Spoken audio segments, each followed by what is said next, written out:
அனைவருக்கும் வணக்கம். நடராஜ் ஜோதிட ஆய்வு மையம் சார்பாக இன்று தனுசு லக்னம் ராசியில் பிறந்தவர்களுடைய பொது பலன்கள் வரிசையில் இதனுடைய தனுசு லக்னத்தினுடைய குணநலன்கள் மற்றும் பொதுவான இவருடைய ஹேபிட்ஸ் என்னவென்று பற்றிய ஒரு தொகுப்பினை சிறிய ஆய்வு கண்ணோட்டத்துடன் இங்கு பார்ப்போம். பொதுவாக தனுசு லக்னம் என்பது காலச்சக்கரம். அதாவது காலச்சக்கரம் என்பது நம்ம 12 மாதங்களையும் 12 ராசிகளையும் அடக்கிய ஒரு தொகுப்பை தான் நாம் காலச்சக்கரம் என்று கூறுகிறோம். இந்த காலச்சக்கர வீதியில் இந்த தனுசு என்பது 9வது வீட்டை குறிக்கும் ராசியாகும். பஞ்சபூத தத்துவத்தில் இது நெருப்பு தத்துவத்தை குறிக்கக்கூடியது. நெருப்பு தத்துவத்திலும் உபய லக்னம். அதாவது இந்த தனுசு லக்னத்தில் பிறந்தவர்கள் பொதுவாக மதம், இனம், நல்லொழுக்கம், தந்தையினுடைய ஒழுக்கங்கள், தான் சார்ந்த மதத்தில் தான் சார்ந்த தந்தையினுடைய குல வழிபாடுகள், தான் சார்ந்த எந்த எந்த நிலைப்பாட்டில் இருந்தாலும், தன்னுடைய முன்னோர்களுடைய நிலைப்பாட்டை அப்படியே பின்பற்றக்கூடிய ஒரு நிலையும் இருக்கும். எக்காரணத்தை கொண்டும் தன்னுடைய மூதாதையருடைய பழக்கவழக்கங்களிலிருந்து விடுபட மாட்டார்கள் என்பது இந்த லக்னத்தினுடைய பொதுவான ஒரு சிறப்பு இயல்பாகும். இவர்கள் பொதுவாக சூழ்நிலைக்கு தகுந்த மாரி தன்னை விட்டுக் கொடுத்து போவார்கள். மிகவும் சமுதாயத்தில் பெருந்தன்மை. அதாவது சமுதாயத்தில் ஒரு மாத போதகராகட்டும், அல்லது சமுதாயத்தில் மிகப்பெரிய அரசியல் தலைவர்களாகட்டும், அல்லது குடும்பத்திலே இருந்தா கூட அனைவருக்கும் விட்டு பழகக்கூடிய ஒரு தனி சிறப்பு வாய்ந்த மனிதர்களாக இருப்பார்கள். அனைவரிடம் நலிவுடன் இருந்தாலுமே, இவர்களுக்கு தனக்கு கோபம் அதாவது ஒவ்வொருத்தருக்கும் ஒவ்வொரு விதமான எமோஷனல் இருக்கும். இதில் இவர்கள் எவ்வாறு வெளிப்படுத்துவார்கள் என்றால், ஒரு பட்டாசு எவ்வாறு வெடித்தால், ஒரு அணுகுண்டு எவ்வாறு வெடித்தால் என்ன பண்ணும்? இப்ப நம்ம இருக்கிறோம். ஒரு பட்டாசு பட பட பட படன்னு பொரிஞ்சு கோவத்தை அப்படியே கணீர் என்று புகைச்சு தள்ளிவிடுவார்கள். அதே போல தான் இவர்களுக்கு தனக்கு கோபம் வந்தால், கண்மூடித்தனமாக கோவத்தை அப்படியே அனல் அனல் எப்படி அனல் பறக்கிறது, அதே போல அனல் பறக்க விதமான செய்கிறார்கள். பொதுவாக இவர்கள் குருவுடைய வீடாயிற்ற இவர்கள் தான் உடுத்தும் உடைகள் எல்லாம் மஞ்சள் நிற உடைகள் அதிகமாக இருப்பதாக பார்த்துக் கொள்வார்கள். பொன்னாடைகள் இதிலெல்லாம் நம்ம விருப்பங்கள் அதிகமுள்ளவர்களாக இருப்பார்கள். சரி, இவருடைய ஸ்பீச் எப்படி இருக்கும்? இவருடைய முகபாவனைகள் எவ்வாறு இருக்கும் என்று பார்க்கும்போது, இவர்களை பொதுவாக இவரது காலச்சக்கரத்தின் 2வது வீடு. இவருடைய சிந்தனை, செயல், இவருடைய ஸ்பீச் எல்லாமே பொருளாதாரம் சார்ந்த விஷயத்தில் இருக்கும்.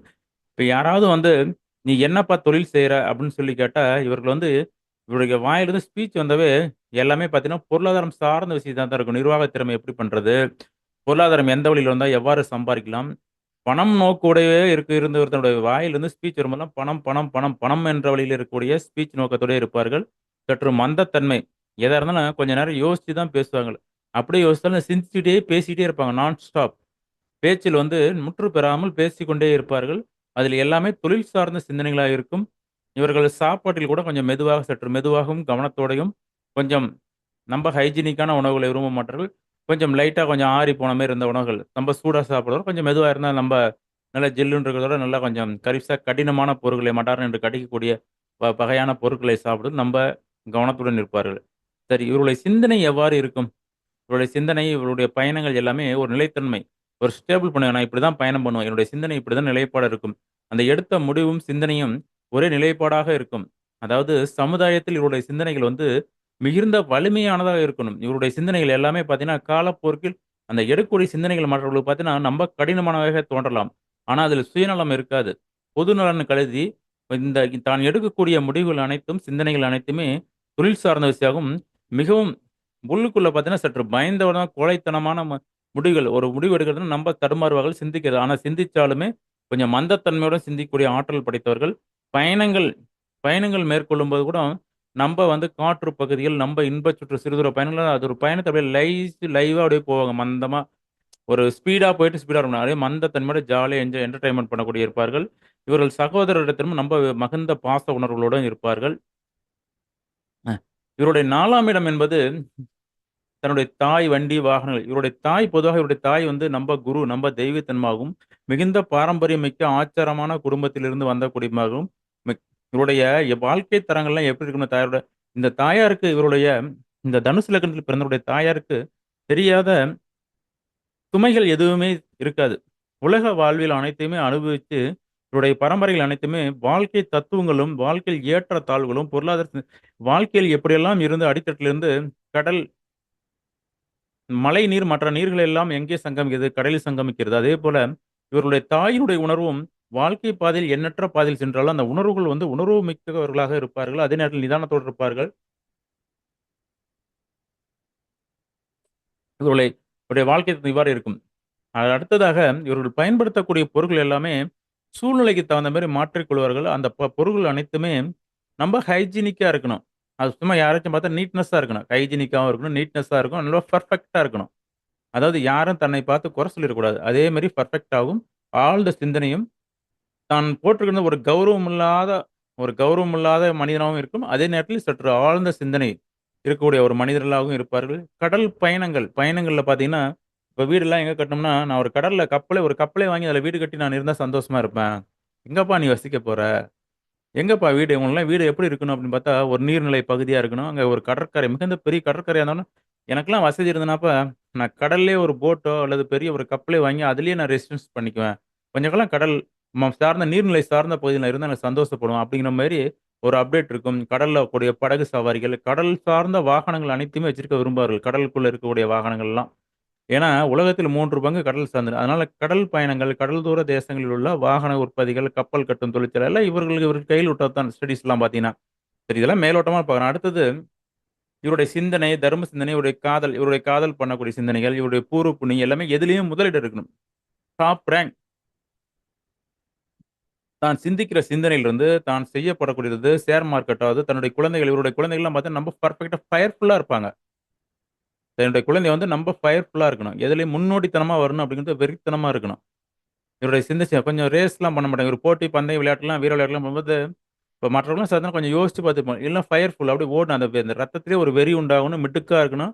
அந்த மிடுக்கான தோற்றத்திலயும் அந்த முதலிடம் வரணும் அப்படிங்கிற ஒரு ஒரு ப்ரீவியஸியோட விளையாடுவாங்க. டாமினேட் பண்ணி வரணும். ஃபயர்ஃபுல் பார்க்கும்போதே இப்ப நீங்களே பாருங்க ஒரு கிரிக்கெட் மேட்ச் மொதல்ல என்னப்பா இந்த பையன் விளையாடுறான் இல்லையா? பார்க்கும்போதே ஆக்ரோஷம் சத்திட்டு வருது அப்படியே அப்படிங்கிற எண்ணத்தோட வருவாங்க. சரி.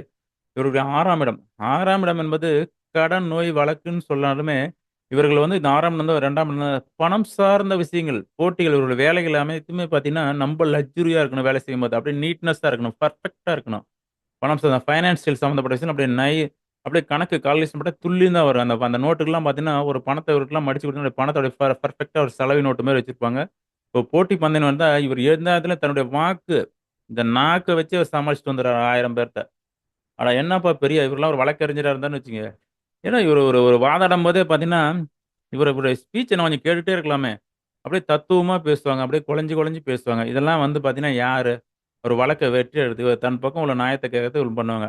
அதேமாரி நோய் என்று வந்துவிட்டால் இவருக்கு வயிற்று பகுதியில தொந்தனால இந்த ஹார்மோன் இம்பேலன்ஸ் இந்த தைராய்டு சுரப்பிகள், முகத்தில் இருக்கக்கூடிய இந்த பர்பஸ் இதெல்லாம் கொஞ்சம் வரக்கூடிய கவனங்கள் இருக்கும். ஒரு சண்டை போட்டா கூட மனைவிட்ட சண்டை போட்டா கூட, அதில ஒரு சத்தம் பணம் சம்மந்தப்பட்ட சட்டை போட்டவங்கள அப்படியே போட்டா கூட அப்படியே நிலையானதா இருக்கும். அப்படி எதுலயுமே ஸ்ட்ரீம் மாட்டமான பகைவன் இருப்பான். அப்படியே ஸ்ட்ரீமா அப்படியே ஒரு லிபரலா இருக்கக்கூடிய ஒரு ஒரு டைப்ல இருப்பாங்க. மோஸ்ட்லி இவர்கள் பாத்தீங்கன்னா, இவருடைய போட்டி பந்தயங்கள் அனைத்திலுமே அதில பெனிஃபிட் இருக்குதா அப்படின்னு தான் பார்ப்பாங்க. சரி இவர் தனக்கு வரக்கூடிய மனைவி எப்படி இருக்கணும்? தனக்கு வரக்கூடிய மனைவி வந்து சமுதாயத்தில எப்படி பழகணும்? தன்னுடைய மனைவி வந்து மிகுந்தவும் சுறுசுறுப்பா இருக்கணும். ரொம்ப ஆக்டிவா இருக்கணும். அட்ராக்ஷனா இருக்கணும். நல்ல மதிநுட்பம் உள்ள ஒரு கேர்ளா இருக்கணும். நம்ம பார்த்தோனே நம்ம பண்ணணும் ஃபயர்ஃபுல்லு. இந்த உலகத்துல உள்ள ஏதாச்சும் ஒரு ஒரு ஒரு கால்குலேட்டர் எடுத்து தட்டுனா தான் கணக்கு போடணும். அதே மாரி சுறுசுறுப்பா இருக்கணும்.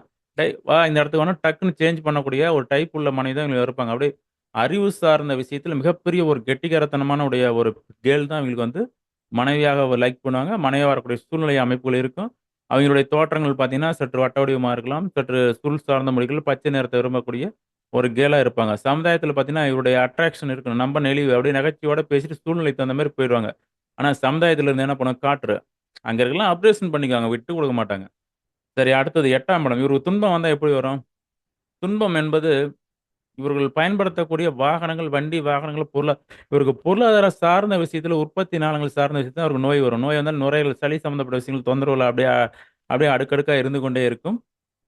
இவருக்கு அளவுக்கு அதிகமான வீடு, நிலங்கள், வாகனங்கள் இதிலெல்லாம் வந்து இன்டர்ஃபியேட் பண்ணும்போது, தேவையில்லாத துன்பங்களும் இவர் கூட சேர்ந்துட்டே இருக்கும். துன்பம் என்பது அது எந்த வழியில அடே அப்பா சாமி! ஒருத்தன் வந்து தாக்குனாவே இப்ப நம்மளால சமாளிக்க முடியலையே! நமக்கு துன்பம்ன்னு வந்துட்டா என்னமோ பல பேர் வந்து ஒட்டுக்கா போட்டு இடிக்கிறோம்ல, உரல்ல குத்துற மாரி குத்துறான்னு வடிவேலு பாணியில சொல்ற மாரி, இவருக்கு அந்த துன்பம் வந்தோனே எந்தெந்த வழியில தான் என்ன போட்டு அட்ராக்ஷன் பண்ணுதே தெரியலப்பா! நான் குழம்பி போயிட்டேன்பா! இந்த கம்ப்யூட்டர் எப்படி சிப்ஸ் குழம்புற மாரி, இவருக்கு வரக்கூடிய துன்பங்கள் அனைத்துமே, வரக்கூடிய நெருக்கடிகள் அனைத்துமே பலவிதமான தொழில் வரும். ஆகையால் ஒரு துன்பத்திலிருந்து விடுதலை பெற என்ன பண்ணுது, காலச்சக்கரம் என்ன சொல்லுது? தன்னுடைய தாயை மதிக்கணும். தன்னுடைய மனைவி மதிச்சா துன்பத்திலிருந்து லைக் பண்ணி வெளிய வந்துடலாம். சரி அடுத்தது. அடுத்து 9ஆம் இடம் என்பது தன்னுடைய தந்தை, தன்னுடைய மதம், இனம், கலாச்சாரத்தின் மேல் ரொம்ப ஃபயர்ஃபுல்லா இருப்பாங்க. என்னை சார்ந்த தந்தையினுடைய கௌரவத்த நான் எந்த காலத்திலயும் விட்டுக் குடுக்க மாட்டேன்பா. நான் இருக்கும் சமுதாயம் தான் இருக்கிறதுலயே நம்பர் 1 டாப் அப்படின்னு ஒரு டஃப் குடுக்கக்கூடிய ஒரு நிலைமையில இருப்பாங்கன்னு வச்சுக்கங்களேன். விட்டுக் குடுக்க மாட்டாங்க. அரசியல் அரசியல் நிலைமையா இருந்தாலும், குடும்ப சூழ்நிலையா இருந்தாலும், அதிலயுமே தன்னை முன்னோடித்தனமாக உள்ள முன்னிறுத்தி அதிலிருந்து காரியத்தை இறங்கி கச்சிதமாக முடிக்கக்கூடிய நிர்வாகத் திறமை இருக்கும். இவருடைய தந்தை வந்து நிலையான ஒரு ஸ்ட்ராங் மேன். அதாவது பொருளாதாரம் சார்ந்து இருந்தாலும் பகையோ, நெருப்போ இருக்கிறது போல, தந்தை வந்து மிகப்பெரிய ஃபயர்ஃபுல். தந்தைய பார்த்தா அதிகாரங்கள். அதிகாரத்திலேயே 1000 பேருக்கு அரச கட்டளை போடக்கூடிய ஒரு டைப்பா இருப்பாங்க. தொழில். இவர்களுக்கு தெரியாத தொழிலே இல்ல. இவர்கள் தொழில் வந்து பார்த்தீங்கன்னா, பலவிதமான தொழில். அறிவை மூலதனமாக செய்யக்கூடிய தொழில். அறிவை மூலதனமாக வைத்து, பூமியில் நடக்கூடிய வாகனங்கள், மற்ற விஷயங்கள் எல்லாமே பார்த்தீங்கன்னா, அறிவை மூலதனமா நல்ல ஒரு விவசாய புறப்பட்டுறாங்க. எதனா அறிவை மூலதனமா வச்சு கச்சிதமா ஒரே தொழில்ல ஒரே மாரி இருக்க மாட்டாங்க. பலவிதமான தொழில்களை பலவிதமான இன்டர்பிரிட் பண்ணி, அத நகைச்சுவாகவும், நற்போடும் செய்து பழகக்கூடிய ஒரு அற்புதமான ஆற்றல் மிக்கதாகணும். அட்வைஸ் ஆகட்டும், எதாகட்டும், அத பணம் மணி பேக் அப்படிக்குள்ள ஒரு ஃபயர்ஃபுல்லா செய்யக்கூடியவங்க. சரி இவருடைய நண்பர்கள் எப்படி இருப்பாங்க? இவருடைய நண்பர்கள் வந்து நம்ப ஜாலியா என்டர்டெயின்மென்ட் அப்படி ஒரு சுற்றுலாவுக்குனாவே ஒரு நம்பர் அப்படியே அப்படியே கனெக்ட் பண்ணி வச்சிருப்பாங்க. ஒரு நண்பர்கள் பட்டாளமே இவர் கூட இருக்கும். அது தொடர்ச்சியான நண்பர்களா இருக்கும். நண்பர்களால இவருக்கு கொஞ்சம் மன நிம்மதியும், மன சந்தோஷங்கள், இந்த சமுதாயத்தினால இவருக்கு ஒரு நிம்மதியா இருக்கும். சரி இவருடைய தூக்கங்கள் எப்படி இருக்கும்? ஒரு நிம்மதியான தூக்கம் இல்ல சாமி.